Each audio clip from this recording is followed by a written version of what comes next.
साहब वाहिगुरु जी की फतेह।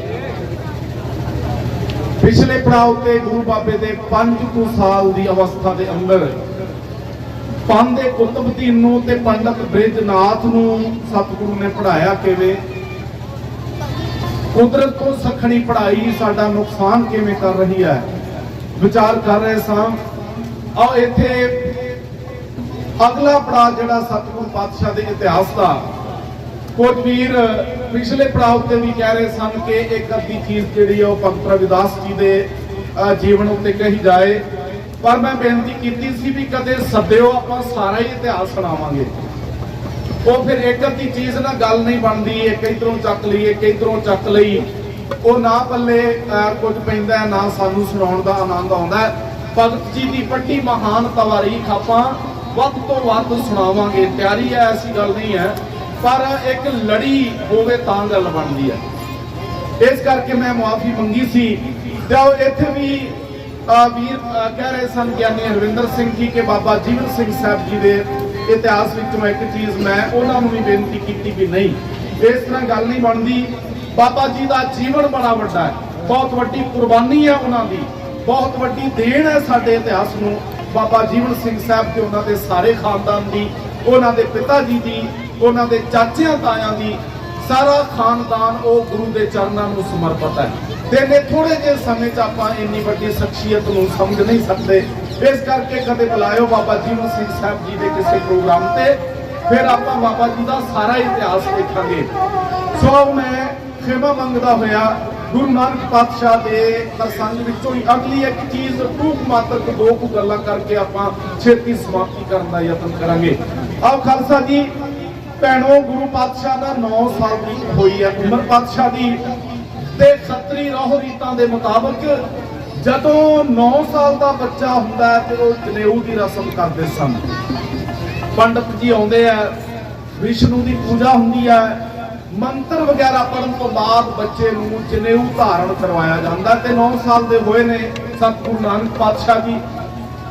जनेऊ की तरीक मुकर्रर हुई, पिता कल्याण दास जी ने बड़ी खुशी नाल अपने रिश्तेदार भैन भरा सज्जन मित्र जान पछाण वालियां नूं पैगाम दिते ने, सुनेहे दिते ने, सद्दा दिता है भी इन्नी तरीक नूं मेरे पुत्र नानक दे जनेऊ की रस्म होनी है, सारे भैन भरा होम होमा के पहुंचो।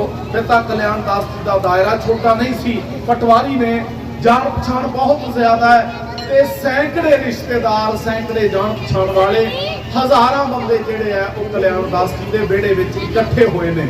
आओ जी पंडित हरदयाल जी जिहड़े वेदां दे जाणू ने, संस्कृति के उच्च कोटि के महान विद्वान ने, वो पटवारी दे मुंडे नूं जनेऊ पाउण वास्ते आए है। उन्होंने आके पोचा मारिया है, गऊ के गोबर के नाल वेड़े नूं सुच्चा कीता है, मंत्र पढ़े, विष्णु की मूर्ति रखी, पूजा की गई, अगरबत्तियां धूपां हवन सारियां रस्मां कीतियां गईयां। आरंभ वाली रस्मां करन तो बाद पंडित जी कहते कि पुत्र नूं लियाओ, नानक नूं लियाओ। सतगुरु पातशाह जी पंडित के मूहरे आके बैठ के सीन देखियो, गुरु पातशाह जी पंडित हरदयाल जी के मूहरे आके बैठे है।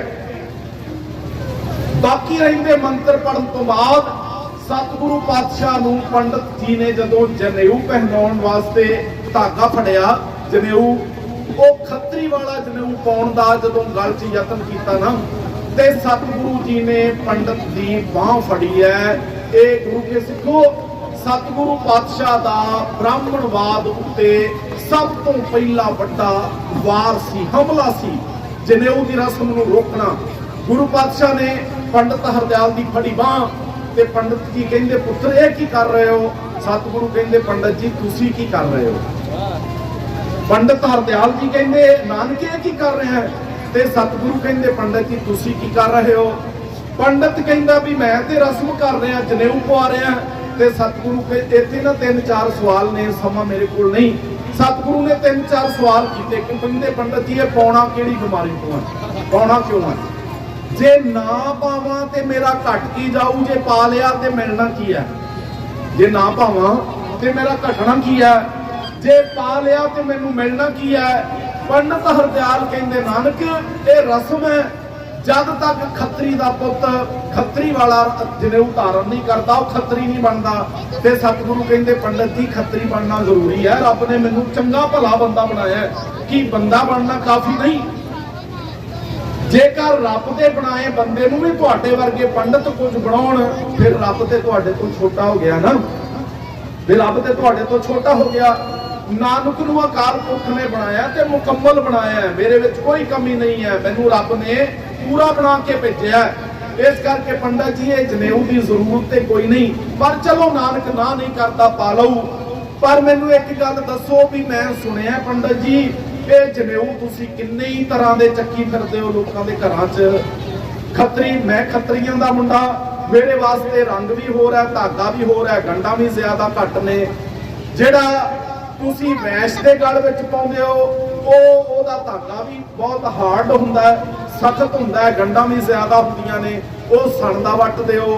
आ मेरे जिहड़ा ये सूट दा पाउण लगे हो ते पंडित जी तुहाडा चम ज्यादा सॉफ्ट है। सतगुरु कहंदे कि पंडित जी तेरा चम ज्यादा सॉफ्ट है, तू आप रेशम दा पाई फिरदा मामा। बई जे जनेऊ अलग अलग क्यों है, तेरे गल च बामणा पाया होया रेशम दा भी बड़ा सॉफ्ट है तेरा चम बामण दा, मेरे तू पा रहे सूत दा ते वैशां दे पाउणे सन दा। ते शूद्र तुहाडे की रोड़े मारदा ओहदे वास्ते तुसीं बनाया ही कोई नहीं। शूद्र ते क्यों जनेऊ नहीं? खत्री वास्ते जनेऊ है, बामण वास्ते जनेऊ है, वैश वास्ते जनेऊ है। ते खत्री विचारे ने तुहाडी की चरी मिली है, ਉਹ ਤੁਹਾਨੂੰ ਕੀ ਮਾਂ ਭੈਣ ਦੀਆਂ ਗਾਲਾਂ ਕੱਢਦਾ ਹੈ, ਉਹਦੇ ਵਾਸਤੇ ਜਨੇਊ ਕਿਉਂ ਨਹੀਂ? ਗੁਰੂ ਪਾਤਸ਼ਾਹ ਨੇ ਨਾ ਬੜੇ ਕਰਾਰੇ ਕਰਾਰੇ ਇੱਥੇ ਸ਼ਬਦ ਬੋਲੇ ਵੀ ਇਹ ਤੇਰਾ ਧਰਮ, ਇਹ ਜਨੇਊ ਤੂੰ ਕਹਿੰਦਾ ਵੀ ਇਹ ਧਰਮ ਦਾ ਚਿੰਨ੍ਹ ਹੈ ਤੇ ਮਨੁੱਖਤਾ ਨੂੰ ਵੰਡਦਾ ਹੈ, ਇਹ ਤੇ ਬੰਦੇ 'ਚ ਫਰਕ ਪਿਆ ਕਰਦਾ ਹੈ। ਤੇਰਾ ਹੋਰ ਮੇਰਾ ਹੋਰ ਵੈਸ਼ ਦਾ ਹੋਰ ਤੇ ਸ਼ੂਦਰ ਦਾ ਹੈ ਹੀ ਕੋਈ ਨਹੀਂ। ਜਿਹੜਾ ਚਿੰਨ੍ਹ ਲੋਕਾਂ ਨੂੰ ਵੰਡਦਾ ਹੈ पंडित जी वो धर्म का चिन्ह नहीं हो सकता। ते गुरु बाबे ने जदों ना गल च किरपाना पवाइयां गुरमुखो आनंदपुर की धरती 1699 उदों वख-वख नहीं पवाइयां, जेड़ा आया उहदे गाली पवा दित्ती। ये नहीं कहा ओहदी अलग ओहदी अलग ओहदी अलग नहीं, जेड़ा भी कर्मां वाला आया बाबे ने इक्को जिहियां ही सारियां दे पवा दित्तियां। कोई फर्क नहीं रंग दा, कोई फर्क नहीं साइज दा, किरपान दे दा। जिन्नू जेहो जी चंगी लगती है गात्रा लै लवे, नो प्रॉब्लम, कोई समस्या नहीं है, इत्थे वितकरा नहीं सी। पर सतगुरु कह रहे ने पंडित जी तुसीं कहंदे हो धर्म दा चिन्ह, पर तुहाडे धर्म दा चिन्ह ते बंदे नूं बंदे प्रति दुश्मन बना रहा है, इह ते वितकरा पा रहा है। जेड़ा धर्म वितकरा पाउंदा है पंडित जी वो धर्म नहीं हुंदा। मैं जनेऊ तो ना नहीं करता, पर जनेऊ जेड़ा ना आ हैगा ते पा। पंडित जी कहंदे किहड़ा? सतगुरु जी ने उत्थे शब्द उचारिया दया कपाह संतोख सूत जत गंढी सत वट, एह जनेऊ जी का हई ता पांडे कत। लंबा शब्द है, समा नहीं। सतगुरु कहंदे पंडित जी जे आ जनेऊ हैगा ना ते मेरे गल च पा दे, नानक इनकार नहीं करता। पर बंदे नूं नीच, एक नूं उच्चा दूजे नूं नीचा, एक नूं शूद्र दूजे नूं ब्राह्मण कहाउण वाला पंडिता जनेऊ ये नानक नहीं पाउंदा। नानक ते इन्हां कच्चियां रस्मां दे खिलाफ एक इनकलाब खड़ा कर पाया। ये नानक नूं कबूल नहीं।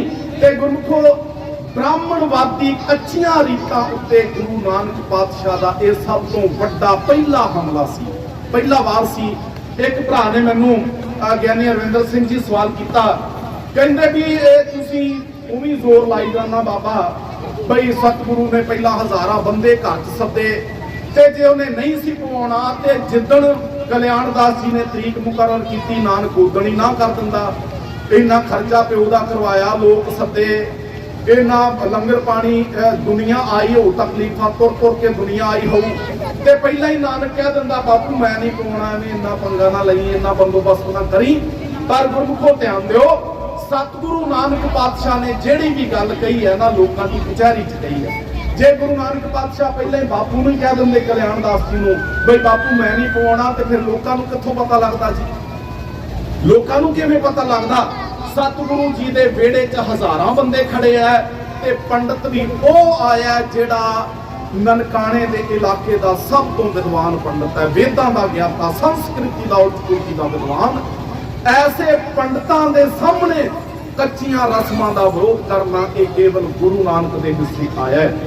अज माफ करना मैनू ब्राह्मणवाद दा रौला ते बहुत है, साडे भरा अंबेडकर सोच वाले जां बाकी ब्राह्मणवाद ने आ करता ओ करता, भाई ओ केड़ा काम है ब्राह्मण वाला जेड़ा आपां नहीं करदे कि ट्रालियां ट्रैक्टर भर भर के असीं पहाड़ां नूं नहीं जांदे।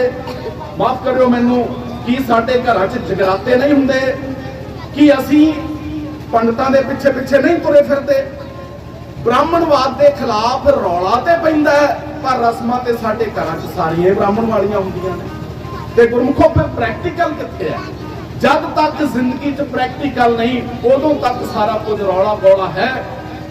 बाबा साहब डॉक्टर अंबेडकर नगारे की चोट ते कहंदे है बई जेकर आजादी नाल रहना ते पेपर कीआं रीतां छड्डणीआं पैणगीआं। ते कई सौ साल पहला सतगुरु ने भी कहा सी कि जाबे गाहे विपरन की रीत तो मैं ना करूं इनकी पत्नी। विपरन की रीतां नूं भाई छड्डना पएगा, रौला पाउण नाल कुछ नहीं बनना। आओ विपरन की रीत के विरोध का बेस वेड़े विच हज़ारां लोकां दी कचहरी गुरु नानक पातशाह जी रख रहे ने, जिन्हों अगे जाके फॉलो बाकी गुरुआं ने कीता। गल बाबा साहब तक आई, उन्होंने कीता। गल वर्तमान विच है, जागदे बंदे जिहड़े है वो कर रहे ने, पर बहु गिनती साडी जिहड़ी वो डबल जिहा रोल करदी है। उधर नूं भी तुरे फिरदे हैं, इधर नूं भी तुरे फिरदे हैं ते रौला पाई जांदे हैं असीं ब्राह्मणवाद दे विरोधी हां। ऐसा नहीं है। आओ जी भरी कचहरी वेड़ा पिता कल्याण दास जी का हज़ारां बंदे बैठे ने, देख रहे ने नानक की जनेऊ की रस्म नूं, ते गुरु पातशाह जी विद्वान पंडित के सामने जनेऊ की रस्म के बहाने पेपरवाद दीआं कच्चियां रीतां उत्ते एक हमला है। इंज करके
दे पखंड पारे माया दे ढोचने सारे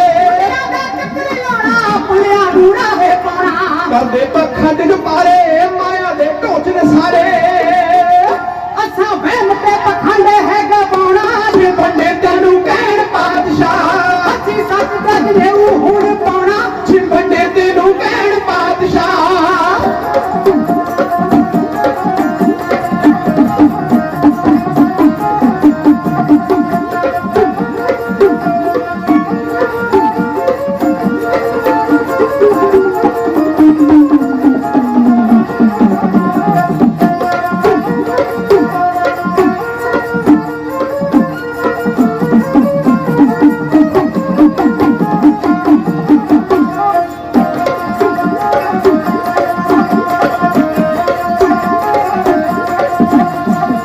सच्चा जनऊ तोड़ा जिसने है साथ निभाना, वो चुप विचार बना के हृदय विच रब बसा के।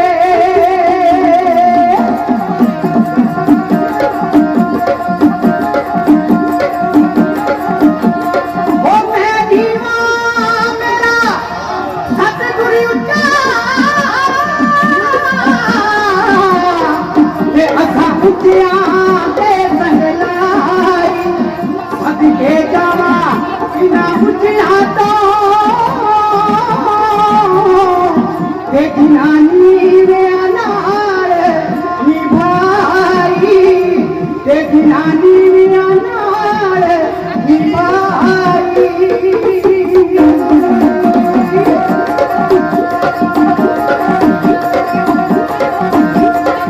सच्चा जनऊ पाना जिसने है साथ निभाना, सब विचार बना के हृदय से रब बसागे। सच्चा जनऊ पाना जिसने है साथ निभाना, सब विचार बना के हृदय में रब बसागे। शुभ अमला किनारे है लगाना, छिपंडे तेनू कहण पातशाह, अच्छी सच दंड ने हुन पाना। छिपंडे तेनू कहण पातशाह।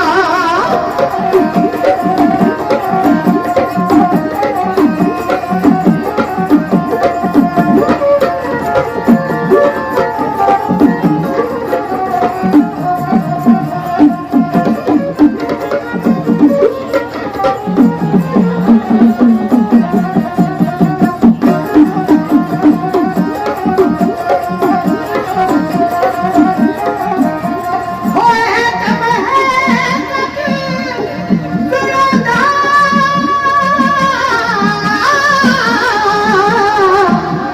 गल ना कोई है छपाउंदा, मालिक दा हुक्म वजाउणा दुनिया विच पैरा लाउंदा।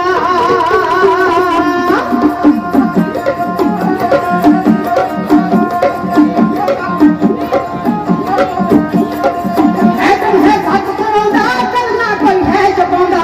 मालिक दा हुक्म बजाउणा दुनिया च पहरा लाउणा। सच्चा राणे शांत दा है गाना जी, पंडित तेनू कहण पातशाह, अस्सी सच दंड नऊ हुन पाउणा। छिपंडे तेनू कहण पातशाह। असा सच दा जनऊ हुण पाउणा, छिपंडे तेनू कहण पातशाह। हो ਪਾਏ ਸੂਤ ਗੜ ਕਰਤ ਕੁਕਰਮਾ, ਧਨ ਹਿਤ ਹਿੰਸਾ ਧੋਹੇ ਅਧਰਮਾ। ਉਚਾਰ ਕੇ ਪੰਡਤ ਨੂੰ ਸਮਝਾਇਆ ਸੀ ਕਿ ਮਾਇਆ ਕਾਰਨ ਇਹ ਸਾਰੇ ਢੋਂਗ ਜਿਹੜੇ ਆ ਉਹ ਕਰਨੇ ਛੱਡੋ। ਧਰਮ ਦੇ ਆਗੂਆਂ ਤੋਂ ਪ੍ਰਭਾਵਿਤ ਹੋ ਕੇ ਦੁਨੀਆ ਚੰਗੀ ਬਣਦੀ ਹੈ, ਧਰਮ ਦੇ ਆਗੂਆਂ ਤੋਂ ਪ੍ਰਭਾਵਿਤ ਹੋ ਕੇ ਦੁਨੀਆ ਮਾੜੀ ਬਣਦੀ ਹੈ। ਪੰਡਤ ਨੂੰ ਭਰੀ ਕਚਹਿਰੀ ਵਿੱਚ ਜਨੇਊ ਦੇ ਅਰਥ ਸਮਝਾਏ ਤੇ ਗੁਰੂ ਕੋ ਇਹ ਬਾਬੇ ਦੇ ਇਨਕਲਾਬ ਦਾ ਆਰੰਭ ਸੀ, ਇੱਕ ਫੈਸਲਾਕੁਨ ਲੜਾਈ ਦਾ ਆਰੰਭ ਸੀ। ਆਓ ਇੰਨੀ ਕੁ ਸੇਵਾ ਇਸ ਪੜਾਅ ਤੇ ਕਬੂਲਿਓ। ਸਤਿਗੁਰੂ ਜੀ ਦਾ ਪੰਜ ਪਿਆਰੇ ਸਾਹਿਬਾਨ ਰੱਬ ਰੂਪ ਸੰਗਤ ਪੜਾਅ ਦੇ ਸਾਰੇ ਪ੍ਰਬੰਧਕ ਵੀਰਾਂ ਦਾ ਬਹੁਤ ਬਹੁਤ ਸਤਿਕਾਰ। ਬਹੁਤ ਵੀਰਾਂ ਵੱਲੋਂ ਮਾਇਆ ਦੇ ਰੂਪ ਵਿੱਚ ਇਤਿਹਾਸ ਦਾ ਮਾਣ ਆਇਆ। ਨਾਮ ਸਤਿਗੁਰੂ ਆਪ ਜਾਣਦੇ ਆ, ਸਤਿਗੁਰੂ ਸਾਰਿਆਂ ਨੂੰ ਚੜ੍ਹਦੀ ਅਤਾ ਬਖਸ਼ਿਸ਼ ਕਰਨ। ਆਓ ਜੀ ਅਗਲੇ ਪੜਾਅ ਉੱਤੇ ਹੁਕਮ ਮੁਤਾਬਕ ਆਪ ਸੰਗਤਾਂ ਦੇ ਦਰਸ਼ਨ ਕਰਾਂਗੇ। ਫਤਿਹ ਦੀ ਸਾਂਝ ਪਾਈਏ। ਵਾਹਿਗੁਰੂ ਜੀ ਕਾ ਖਾਲਸਾ, ਵਾਹਿਗੁਰੂ ਜੀ ਕੀ ਫਤਿਹ।